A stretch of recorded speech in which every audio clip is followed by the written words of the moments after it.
ਅੱਜ ਫਿਰ ਤੁਹਾਡਾ ਆਪਾਂ ਚੈਪਟਰ नंबर 3 ਕਰਨ ਲੱਗੇ ਹਾਂ ਪ੍ਰੋਡਕਸ਼ਨ ਮੈਨੇਜਮੈਂਟ ਦਾ ਵਰਕ ਸਟੱਡੀ। ਇਹ ਬੜਾ ਇੰਪੋਰਟੈਂਟ ਚੈਪਟਰ ਹੈ। ਇਹਦੇ ਵਿੱਚ ਤੁਹਾਨੂੰ ਇੱਕ ਵੱਡਾ ਕੁਐਸਚਨ 10 ਨੰਬਰ ਦਾ ਆਏਗਾ ਤੇ ਤਕਰੀਬਨ 1 ਜਾਂ 2 5 ਨੰਬਰ ਦੇ ਆਉਣਗੇ ਬੇਟੇ। ਵਰਕ ਸਟੱਡੀ ਦਾ ਪਰਪਸ ਕੀ ਹੈ? ਵਰਕ ਮੀਨਸ ਕੰਮ, ਜਿਹੜਾ ਕੰਮ ਹੋ ਰਿਹਾ ਹੈ ਉਹਨੂੰ ਸਟੱਡੀ ਕਰਨਾ। ਪਰਪਸ ਸਾਡਾ ਕੀ ਹੈ ਕਿ ਅਸੀਂ ਪ੍ਰੋਡਕਟਿਵਿਟੀ ਨੂੰ ਤੇ ਪਰਫਾਰਮੈਂਸ ਨੂੰ ਇਨਕਰੀਜ਼ ਕਰਨਾ। ਦੇਖੋ ਹਰ ਇੱਕ ਕੰਮ ਆਲਰੇਡੀ ਹੋ ਰਿਹਾ ਹੈ। ਤੁਹਾਡਾ ਐਜ਼ ਅ ਇੰਜੀਨੀਅਰ ਕੀ ਰੋਲ ਕੀ ਹੈ? ਉਸ ਕੰਮ ਨੂੰ ਕਰਨ ਦੇ ਲਈ ਕੋਈ ਨਵਾਂ ਮੈਥਡ ਡਿਵੈਲਪ ਕਰਨਾ ਤੇ ਜਾਂ ਕੋਈ ਨਵੀਂ ਟੈਕਨੀਕ ਡਿਵੈਲਪ ਕਰਨੀ ਜਿਹਦੇ ਨਾਲ ਜਿਹੜਾ ਕੰਮ ਹੋ ਰਿਹਾ ਉਹਦੇ ਵਿੱਚ ਅਸੀਂ ਨੰਬਰ ਆਫ ਆਪਰੇਸ਼ਨਸ ਨੂੰ ਰਿਡਿਊਸ ਕਰ ਸਕੀਏ। ਇਹ ਬੇਟੇ ਬੜਾ ਅੱਛਾ ਡਿਪਾਰਟਮੈਂਟ ਹੁੰਦਾ ਹੈ ਇੰਡਸਟਰੀ ਇੰਜੀਨੀਅਰਿੰਗ ਡਿਪਾਰਟਮੈਂਟ, ਜਿੱਥੇ ਸਾਰੀ ਵਰਕ ਸਟੱਡੀ ਹੁੰਦੀ ਹੈ। ਕਿਉਂਕਿ ਇਹਦੇ ਵਿੱਚ ਸਭ ਤੋਂ ਵੱਡਾ ਤੁਹਾਨੂੰ ਫਾਇਦਾ ਇਹ ਹੈ ਜੇ ਤੁਸੀਂ ਇਸ ਡਿਪਾਰਟਮੈਂਟ ਨੂੰ ਆਪਟ ਕਰਦੇ ਹੋ, ਤੁਹਾਡੀ ਜਰਨਲ ਸ਼ਿਫਟ ਰਹੇਗੀ, ਤੁਸੀਂ ਸ਼ਿਫਟਾਂ 'ਚ ਨਹੀਂ ਜਾਣਾ ਪੈਣਾ ਤੇ ਤੁਹਾਡਾ ਕੰਮ ਹੈ ਜਿਹੜਾ ਸਾਰਾ ਉਹ ਆਪਣੇ ਤੱਕ ਸੀਮਤ ਹੈ। ਤੁਸੀਂ ਆਪਣਾ ਲੈਪਟਾਪ ਲੈ ਕੇ, ਆਪਣਾ ਸਿੰਪਲ ਬੋਰਡ ਲੈ ਕੇ ਉਹਦੇ ਉੱਤੇ ਕਾਗਜ਼ ਫਿਕਸ ਕਰਕੇ ਸਾਰਾ ਮੈਥਡ ਤੇ ਟਾਈਮ ਸਟੱਡੀ ਕਰ ਲਿਆ ਹੈ। ਹੁਣ ਆਪਾਂ ਡੈਫੀਨੇਸ਼ਨ ਲੈਣ ਲੱਗੇ ਹਾਂ work study. Work study is a technique to improve productivity. Productivity ਕੀ ਹੁੰਦੀ ਹੈ? ਰੇਸ਼ੋ ਆਊਟਪੁੱਟ ਅਪਨ ਇਨਪੁੱਟ, ਜਿਹਨੂੰ ਆਪਾਂ ਐਫੀਸ਼ੀਐਂਸੀ ਕਹਿੰਦੇ ਹਾਂ। ਇੰਪਰੂਵ ਕਰਨੀ ਹੈ efficiency and performance in industrial operations. Industry ਦੇ ਵਿੱਚ ਐਫੀਸ਼ੀਐਂਸੀ ਨੂੰ ਤੇ ਪਰਫਾਰਮੈਂਸ ਨੂੰ ਇੰਪਰੂਵ ਕਰਨਾ। It is a systematic and analytical study of work process, ਜਿਹੜਾ ਕੰਮ ਹੋ ਰਿਹਾ ਹੈ, and work methods for increasing the efficiency and reducing cost. Efficiency ਨੂੰ ਇਨਕਰੀਜ਼ ਕਰਨਾ ਹੈ ਤੇ ਜਿਹੜੇ ਖਰਚੇ ਨੇ ਉਹਨਾਂ ਨੂੰ ਘਟਾਉਣਾ ਹੈ। ਵਰਕ ਸਟੱਡੀ ਦੇ ਆਪਣੇ ਕੋਲ 2 ਕੰਪੋਨੈਂਟ ਨੇ। Number 1 is method study to develop the best method of doing work.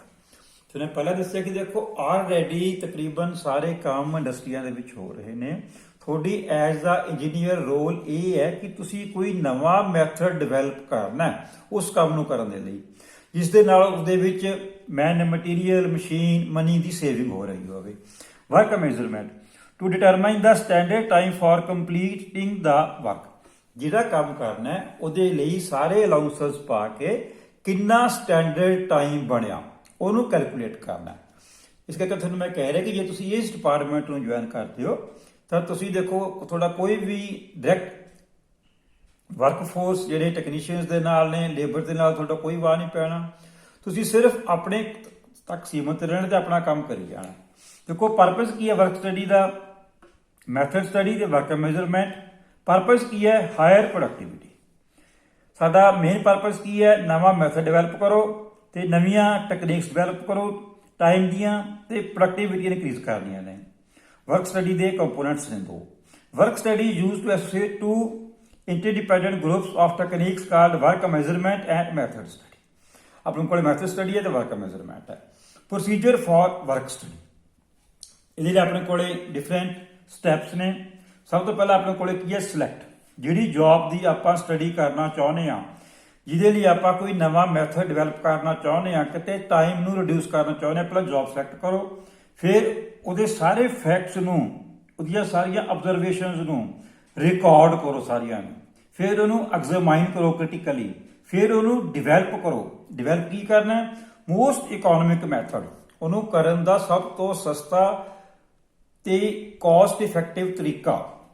ਫਿਰ ਮੈਜ਼ਰ ਕੀ ਹੈ? The quantity of work involved in selecting and determine the standard time for doing the work. Measurement ਕਿਸ ਚੀਜ਼ ਦੀ ਕਰਨੀ ਹੈ? Time ਦੀ। Standard time ਕਿੰਨਾ ਕਰਨਾ। ਫਿਰ ਤੁਸੀਂ ਡਿਫਾਈਨ ਕਰਨਾ ਨਿਊ ਮੈਥਡ ਤੇ ਰਿਲੇਟਡ ਟਾਈਮ ਵੀ, ਕਿਹੜਾ ਮੈਥਡ ਅਸੀਂ ਨਵਾਂ ਡਿਵੈਲਪ ਕੀਤਾ ਤੇ ਉਹਨੂੰ ਕਿੰਨਾ ਸਟੈਂਡਰਡ ਟਾਈਮ ਲੱਗਦਾ। ਫਿਰ ਉਹਨੂੰ ਇੰਸਟਾਲ ਕਰਨਾ। ਇੰਸਟਾਲ ਦਾ ਪਰਪਸ ਵੀ ਮੌਕੇ ਤੇ ਜਾ ਕੇ ਉੱਥੇ ਪਰਫਾਰਮ ਕਰਕੇ ਦਿਖਾਉਣਾ ਸਾਰਾ ਕੁਝ। ਆ new method with the standard time as agreed and standard practice. ਫਿਰ ਲਾਸਟ ਪਰਪਸ ਕੀ ਹੁੰਦਾ? ਮੇਨਟੇਨ। ਸਭ ਤੋਂ ਔਖਾ ਪਰਪਸ ਕੀ ਹੈ? ਟਾਈਮ ਸਟੱਡੀ ਜਦੋਂ ਆਪਾਂ ਕਰਦੇ ਆ ਤਾਂ ਉਸ ਚੀਜ਼ ਨੂੰ ਜਿੰਨੇ ਤੁਸੀਂ ਡਿਸਾਈਡ ਕੀਤਾ ਕਿ 1 ਘੰਟੇ ਦੇ ਵਿੱਚ ਇੰਨੇ ਕੰਪੋਨੈਂਟਸ ਬਣ ਸਕਦੇ ਨੇ, ਉਸ ਚੀਜ਼ ਨੂੰ ਲਗਾਤਾਰ ਵਰਕਰਸ ਤੋਂ ਕਰਾਉਣਾ। ਵਰਕਰਸ ਇਹ ਜ਼ਿੰਮੇਵਾਰੀ ਪ੍ਰੋਡਕਸ਼ਨ ਡਿਪਾਰਟਮੈਂਟ ਦੀ ਹੁੰਦੀ ਹੈ, ਪਰ ਮੈਨੇਜਮੈਂਟ ਦੀ ਰਿਸਪੌਂਸਿਬਿਲਿਟੀ ਹੈ, ਪਰ ਮੇਨਟੇਨ ਕਰਕੇ ਰੱਖਣਾ ਉਸ ਲੈਵਲ ਨੂੰ। The standard practice with the help of proper control procedures. ਇਹ ਬੇਟੇ ਫਿਰ 5 ਨੰਬਰ ਦਾ ਕੁਐਸਚਨ ਇਹ ਵੀ ਆ ਸਕਦਾ ਹੈ। Work study components.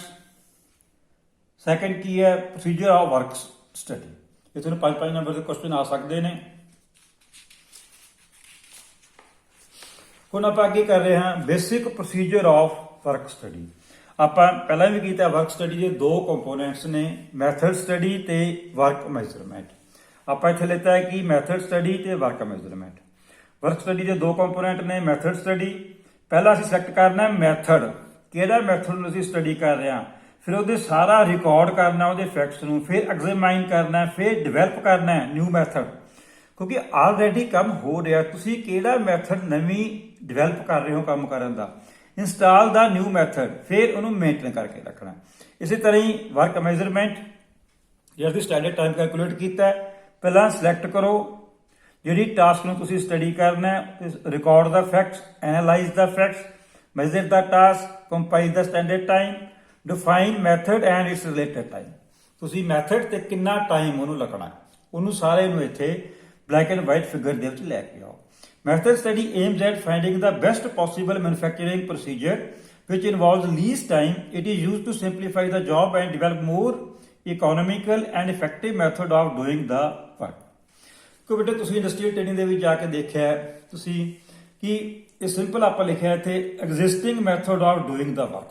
ਤੁਸੀਂ ਕੋਈ ਵੀ ਆਪਣੀ ਮਸ਼ੀਨ ਸ਼ਾਪ ਦੇ ਵਿੱਚ ਚਲੇ ਜਾਓ ਜਾਂ ਜਿੱਥੇ ਤੁਸੀਂ ਇੰਡਸਟਰੀਅਲ ਟ੍ਰੇਨਿੰਗ ਕੀਤੀ ਆ, ਉੱਥੇ ਤੁਸੀਂ ਜਿਹੜਾ ਆਪਰੇਸ਼ਨ ਦੇਖਿਆ, ਜਿਹੜਾ ਮੈਥਡ ਦੇਖਿਆ, ਪਹਿਲਾਂ ਐਗਜ਼ਿਸਟਿੰਗ ਮੈਥਡ ਲਿਖੋ, ਫਿਰ ਤੁਸੀਂ ਜਿਹੜਾ ਪ੍ਰਪੋਜ਼ਡ ਮੈਥਡ ਦਿੱਤਾ ਉਹ ਲਿਖੋ ਇੱਥੇ, ਫਿਰ difference between the two method, saving ਕਿਸ ਚੀਜ਼ ਦੀ ਆਪਾਂ ਕਰਨੀ ਹੈ, ਮੈਨ ਦੀ, ਮਟੀਰੀਅਲ ਦੀ, ਮਸ਼ੀਨਸ ਦੀ, ਆਪਾਂ ਕਿੰਨਾ ਟਾਈਮ ਨੂੰ ਸੇਵ ਕੀਤਾ, ਤੇ ਟਾਈਮ ਸਟੱਡੀ ਪ੍ਰਪੋਜ਼ਡ, ਕਿੰਨਾ ਤੁਹਾਡਾ ਐਗਜ਼ਿਸਟਿੰਗ ਟਾਈਮ ਸੀਗਾ। ਪਹਿਲਾਂ ਆਪਾਂ ਇੱਥੇ ਲਿਖਿਆ ਟਾਈਮ ਸਟੱਡੀ ਐਗਜ਼ਿਸਟਿੰਗ, ਕਿ ਕਿੰਨਾ ਐਗਜ਼ਿਸਟਿੰਗ ਸੀਗਾ ਤੇ ਕਿੰਨਾ ਤੁਸੀਂ ਪ੍ਰਪੋਜ਼ ਕੀਤਾ, ਪਰਸੈਂਟੇਜ ਆਫ ਟਾਈਮ ਸੇਵਡ, ਤੁਸੀਂ ਕਿੰਨਾ ਟਾਈਮ ਸੇਵ ਕਰਕੇ ਦੱਸਿਆ।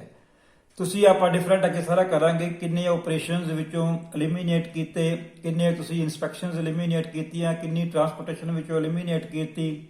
ਇਹ ਸਾਰਾ ਤੁਸੀਂ ਜਦੋਂ ਕਰਨ ਤੋਂ ਬਾਅਦ ਐਗਜ਼ਿਸਟਿੰਗ ਮੈਥਡ ਤੇ ਪ੍ਰਪੋਜ਼ਡ ਮੈਥਡ, ਦੇਖੋ ਆਲਰੇਡੀ ਜਿੱਥੇ ਤੁਸੀਂ ਟ੍ਰੇਨਿੰਗ ਕਰਕੇ ਆਏ ਹੋ, ਤੁਸੀਂ ਉਹਦੇ ਕੋਈ ਵੀ ਸ਼ਾਪ ਫਲੋਰ ਦੇ ਉੱਤੇ, ਮਸ਼ੀਨ ਸ਼ਾਪ ਦਾ, ਵੈਲਡਿੰਗ ਸ਼ਾਪ ਦਾ, ਆਪਣਾ ਕੋਈ ਵੀ ਤੁਸੀਂ ਪ੍ਰੋਡਕਟ ਲੈ ਲਓ, ਉਹਦੀ ਉੱਥੇ ਕਿਹੜੇ ਕਿਹੜੇ ਆਪਰੇਸ਼ਨਸ ਹੋ ਰਹੇ ਸੀਗੇ, ਤੇ ਉਹ ਇੱਕ ਐਗਜ਼ਿਸਟਿੰਗ ਮੈਥਡ ਹੈ, ਉੱਥੇ ਤੁਸੀਂ ਪ੍ਰਪੋਜ਼ਡ ਕਿਹੜਾ ਦੇਣਾ ਚਾਹੁੰਦੇ ਹੋ, ਫਿਰ ਦੇਖੋ ਤੁਸੀਂ ਉਹ ਕਿੰਨੀ ਪਰਸੈਂਟੇਜ ਟਾਈਮ ਦੀ ਸੇਵਿੰਗ ਦੇ ਰਹੇ ਹੋ ਸਟੈਂਡਰਡ ਟਾਈਮ ਦੇ ਵਿੱਚ।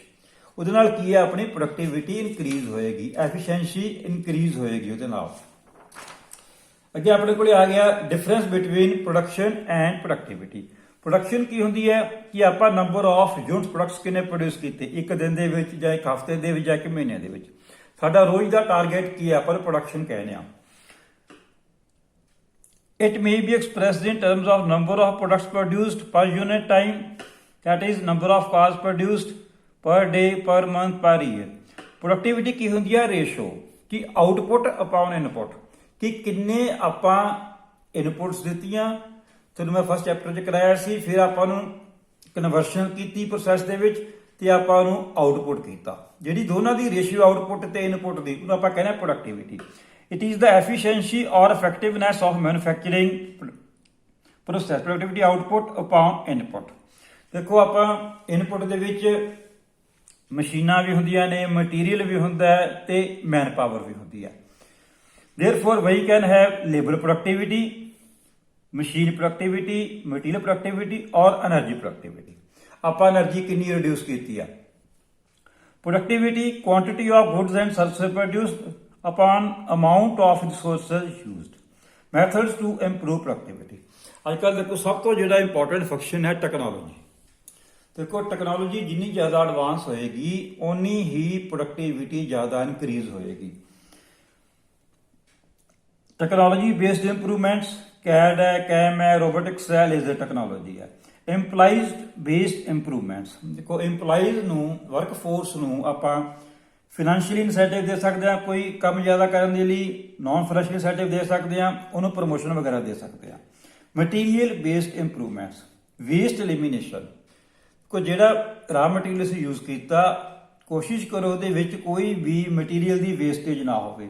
ਮਟੀਰੀਅਲ ਰੀਸਾਈਕਲ ਐਂਡ ਰੀਯੂਜ਼, ਜਿਹੜਾ ਮਟੀਰੀਅਲ ਹੈ ਉਹਨੂੰ ਰੀਸਾਈਕਲ ਕਰੋ ਤੇ ਰੀਯੂਜ਼ ਕਰੋ।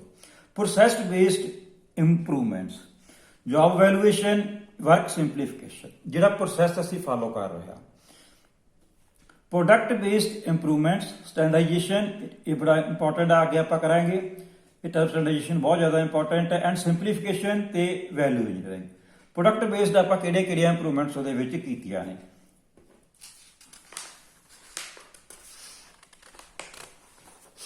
ਅੱਗੇ ਆਪਣੇ ਕੋਲੇ ਆ ਗਿਆ basic procedure of method study. ਬੜਾ ਇੰਪੋਰਟੈਂਟ ਹੈ, ਪੇਪਰ 'ਚ ਕੁਐਸਚਨ ਆ ਜਾਂਦਾ ਹੁੰਦਾ। ਦੇਖੋ ਇੱਥੇ ਆਪਾਂ ਲਾਈਨ ਪਹਿਲਾਂ, ਸਭ ਤੋਂ ਪਹਿਲਾਂ ਕੀ ਆਪਾਂ ਨੇ ਕੀਤਾ ਕਿ ਸਿਲੈਕਟ, ਜਿਹੜਾ ਵੀ ਆਪਾਂ ਨੇ ਮੈਥਡ ਆਲਰੇਡੀ ਇੱਕ ਐਗਜ਼ਿਸਟਿੰਗ ਹੁੰਦਾ, ਇੱਕ ਆਪਾਂ ਪ੍ਰਪੋਜ਼ ਦੇਣਾ ਹੁੰਦਾ। ਤੁਸੀਂ ਇੱਕ ਪੇਜ ਦੇ ਸਾਈਡ ਦੇ ਉੱਤੇ, ਕਾਪੀ ਦੇ ਉੱਤੇ ਸਾਰਾ ਐਗਜ਼ਿਸਟਿੰਗ ਕਰੋ ਤੇ ਇੱਕ ਪ੍ਰਪੋਜ਼ ਦਿਓ। ਤੁਸੀਂ ਦੱਸੋਗੇ ਪ੍ਰਪੋਜ਼ ਦੇ ਵਿੱਚ ਤੁਸੀਂ ਕਿਸ ਚੀਜ਼ ਦਾ ਫਾਇਦਾ ਕੀਤਾ। ਸਿਲੈਕਟ ਕੀਤਾ ਪਹਿਲਾਂ ਆਪਾਂ ਇਕਨੋਮਿਕਲੀ। ਦੇਖੋ ਜੇ ਪ੍ਰੋਡਕਟ ਕਾਸਟਲੀ ਹੋਏਗਾ, ਇਕਨੋਮਿਕਲ ਨਹੀਂ ਹੋਏਗਾ ਤਾਂ ਮਾਰਕੀਟ 'ਚ ਪ੍ਰੋਬਲਮ ਆਏਗੀ ਉਹਨੂੰ ਵੇਚਣ ਦੇ ਵਿੱਚ। ਫਿਰ ਟੈਕਨੀਕਲ ਐਡਵਾਂਟੇਜ, ਤੁਹਾਨੂੰ ਫਾਇਦਾ ਕੀ ਹੋ ਰਿਹਾ। ਹਿਊਮਨ ਐਡਵਾਂਟੇਜ, ਕਿੰਨੀ ਮੈਨ ਪਾਵਰ ਬਚ ਰਹੀ ਹੈ। ਇਹ ਸਾਰਾ ਕੁਝ ਤੁਸੀਂ ਇੱਥੇ ਰਿਕਾਰਡ ਕਰ ਲਿਆ। ਵਰਕ ਪਲੇਸ ਤੇ ਜਾ ਕੇ ਰਿਕਾਰਡ ਕੀਤਾ ਫॉर ਪਲਾਂਟ ਲੇਆਊਟ। ਫਿਰ ਆਪਾਂ ਦੇਖਣੀ ਹੈ ਕਿ ਕਿਹੜੀ ਲੇਆਊਟ ਰੱਖੀਏ, ਪ੍ਰੋਡਕਟ ਟਾਈਪ ਰੱਖੀਏ, ਪ੍ਰੋਸੈਸ ਟਾਈਪ ਰੱਖੀਏ, ਕੰਬੀਨੇਸ਼ਨ ਰੱਖੀਏ ਕਿ ਫਿਕਸ ਪੋਜੀਸ਼ਨ ਰੱਖੀਏ। ਲੇਆਊਟ ਤੁਹਾਨੂੰ ਲਿਖਣੀ ਪਏਗੀ ਤੇ ਕਿਹੜੀ ਰੱਖਣੀ ਹੈ। ਫਿਰ ਆਪਾਂ ਸਾਰਾ ਕੁਝ ਰਿਕਾਰਡ ਕਰਨ ਤੋਂ ਬਾਅਦ ਆ ਸਾਰੇ ਚਾਰਟਸ ਆਪਾਂ ਅੱਗੇ ਬਾਅਦ ਵਿੱਚ ਡਿਟੇਲ ਕਰਾਂਗੇ। ਟੂ ਹੈਂਡ ਪ੍ਰੋਸੈਸ ਚਾਰਟ ਨੇ, ਸੀਮੋ ਚਾਰਟਸ ਨੇ, ਸਾਈਕਲ ਗ੍ਰਾਫ ਹੈ, ਕਰਨੋਸਾਈਕਲੋਗ੍ਰਾਫ ਹੈ, ਮਾਈਕਰੋਮੋਸ਼ਨ ਫਿਲਮਸ ਨੇ, PMTS ਹੈ, ਚਾਰਟਸ ਨੇ, ਪ੍ਰੋਸੈਸ ਹੈ, ਟਰੈਵਲ ਹੈ, ਮੈਨ ਮਸ਼ੀਨ ਚਾਰਟ ਹੈ, ਆਊਟਲਾਈਨ ਚਾਰਟ ਹੈ, ਫਲੋ ਚਾਰਟ ਹੈ, ਅਦਰ ਮੈਥਡਸ ਨੇ, ਫਲੋ ਡਾਇਗਰਾਮ ਹੈ, ਸਟ੍ਰਿੰਗ ਡਾਇਗਰਾਮ ਹੈ ਤੇ ਮਾਡਲਸ ਨੇ। ਫਿਰ ਆਪਾਂ ਸਾਰਾ ਕੁਝ ਐਗਜ਼ਾਮਾਈਨ ਕੀਤਾ ਫੈਕਟਸ ਕ੍ਰਿਟੀਕਲੀ। ਜਿਹੜੇ ਆਪਾਂ ਸਾਰਾ ਕੁਝ ਯੂਜ਼ ਕੀਤਾ ਉਹ ਸਾਰਿਆਂ ਨੂੰ ਆਪਾਂ ਫੈਕਟਸ ਨੂੰ ਕ੍ਰਿਟੀਕਲੀ ਐਗਜ਼ਾਮਾਈਨ ਕੀਤਾ। ਫਿਰ ਆਪਾਂ ਨਵਾਂ ਮੈਥਡ ਕੋਈ ਡਿਵੈਲਪ ਕਰਨਾ ਹੈ। ਆਪਣੇ ਕੋਲੇ ਚੈਲੰਜ ਕੀ ਹੈ, ਪਰਪਸ, ਪਲੇਸ। ਸੈਕੰਡ ਆਪਣੇ ਕੋਲ ਅਲਟਰਨੇਟਿਵ ਕੀ ਹੈ, ਪ੍ਰੋਪਰ ਪਲੇਸ ਕਿਹੜੀ ਹੈ। ਫਿਰ ਆਪਾਂ ਦੇਖਣਾ ਹੈ ਕਿ ਵਟ, ਕਿ ਕੌਣ ਕਰੇਗਾ, ਕਿੱਥੇ ਕਰੇਗਾ, ਵੈਨ ਕਦੋਂ ਕਰੇਗਾ, ਹੂ, ਹਾਊ। ਆਪਾਂ ਕਿੱਦਾਂ ਦੀ ਮੈਨ ਪਾਵਰ ਯੂਜ਼ ਕਰਨੀ ਹੈ। ਸਕਿਲਡ ਮੈਨ ਪਾਵਰ ਚਾਹੀਦੀ ਹੈ, ਸੈਮੀ ਸਕਿਲਡ ਚਾਹੀਦੀ ਹੈ, ਸਾਨੂੰ ਅਨਸਕਿਲਡ ਚਾਹੀਦੀ ਹੈ। ਫਿਰ ਸਾਰਾ ਆਪਾਂ ਸਿਲੈਕਟ ਕਰ ਲਿਆ, ਰਿਕਾਰਡ ਕਰ ਲਿਆ, ਐਗਜ਼ਾਮਾਈਨ ਕਰ ਲਿਆ। ਫਿਰ ਡਿਵੈਲਪ, ਜਿਹੜਾ ਡਿਵੈਲਪ ਤੇ ਮੇਨਟੇਨ ਕਰਨਾ, ਇਹ ਰਿਸਪੌਂਸਿਬਿਲਿਟੀ ਮੈਨੇਜਮੈਂਟ ਦੀ ਹੁੰਦੀ ਹੈ। ਇਹ ਇੰਜੀਨੀਅਰਸ ਨੇ ਇਹਦਾ ਤੁਸੀਂ ਸਾਰਾ ਕੁਝ ਤੱਕ ਪਹਿਲਾਂ ਉਹਨੂੰ ਕਰਕੇ ਦਿੱਤਾ।